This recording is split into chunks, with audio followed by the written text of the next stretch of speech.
Now the range of projectile, this is the third important part. In the examination, either you get the derivation or you get the numericals. In short answer question, it can be asked in comprehension and analysis part, where you have to analyze the given situation, what is undergoing in the phenomena, why this height is getting maximum, at what angle it will be maximum, and at what angle time will be maximum, where will you apply this in the sports or any other field.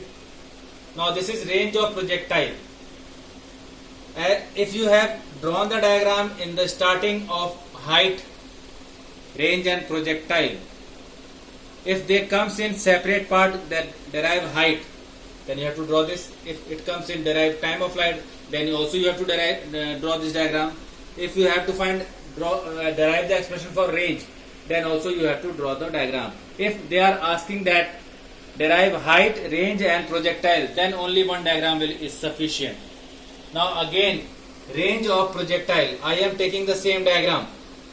Range of projectile, range is, you can see it is on the x-axis. X-axis is horizontal, so range is the horizontal distance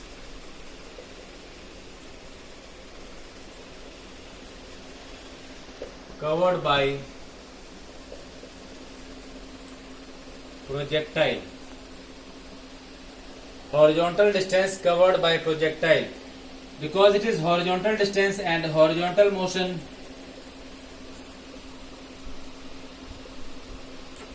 is with constant velocity, there is no force acting along horizontal. Therefore F is 0, acceleration is 0, which means velocity is constant, and that constant velocity is ux, which is equals to u cos theta, as you have resolved it. Now the distance, speed is equals to distance upon time. So you all know that speed is equals to distance upon time. So whatever time it takes in coming from this along this path will be the time taken to reach from this point of projection to the end. So that is, distance will be taken as x, time, or you can say, because horizontal distance, this is taken as r, t is time of flight, and speed is horizontal velocity. So ux is equals to r by capital T. Capital T you have obtained. So r is equals to ux into capital T. Ux is u cos theta, and time of flight is 2u sin theta by g. So range is found to be, in trigonometry, u cos 2 sin theta cos theta is sin 2 theta. So this becomes u square sin 2 theta by g. This is the expression for range. Third equation. How come this? This is because sin theta 2 sin theta into cos theta is equals to sin 2 theta. This is, you will read in mathematics in trigonometry part. 2 sin theta cos theta is sin 2 theta. This is the range which you will get. Now range will be maximum again. Range will be maximum if sin 2 theta is maximum, that is equals to plus 1, which means 2 theta is equals to 90 degree, which implies theta should be equals to 45 degree. So for the maximum range, object should be projected at an angle of 45 degree, and therefore maximum range is obtained as u square by g. But this is only at an angle of 45 degree.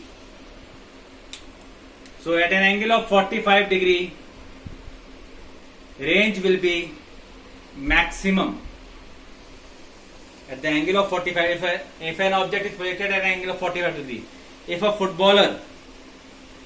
a goalkeeper in football hits the football at an angle of 45 degree from the ground, it covers the maximum range along its horizontal direction. So for the horizontal maximum distance, angle of projection should be 45, and that is why you might have seen in long jump. You might have seen long jump and triple jump in sports, Olympics, Asiad, where you have seen the athletes to jump at an angle of 45 degree to cover the maximum horizontal distance, that is range. So you can see here H max you have obtained as u square by 2g and R max is u square by g. So what is the relation? What is the relation between H max and R max? That means H max is equals to R max by 2g. Those who are preparing for competition for JEE, NEET, they must know the ratios of height with time, with range, time with range, height. All these ratios you must know for these competitive examination. Now, one important aspect and application. So this range part you will use in where it can be applied.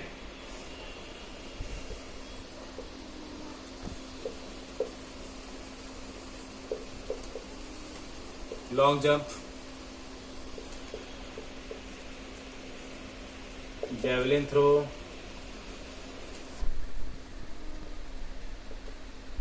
discus throw, etc.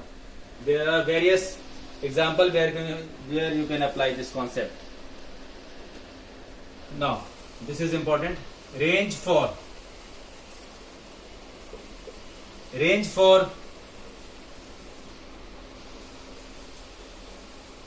complementary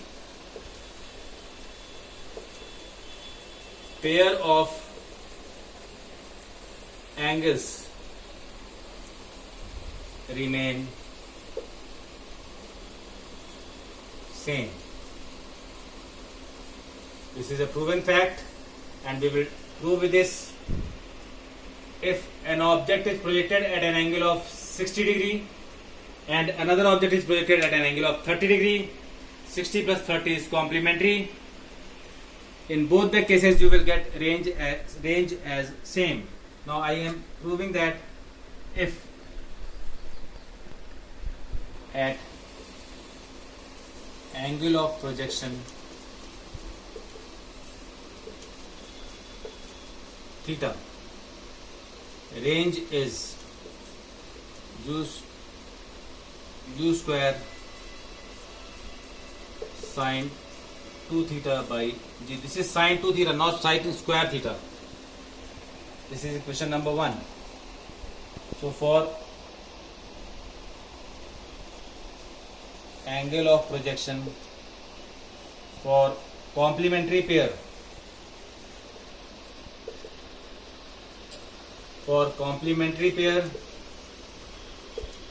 that is 90 minus theta,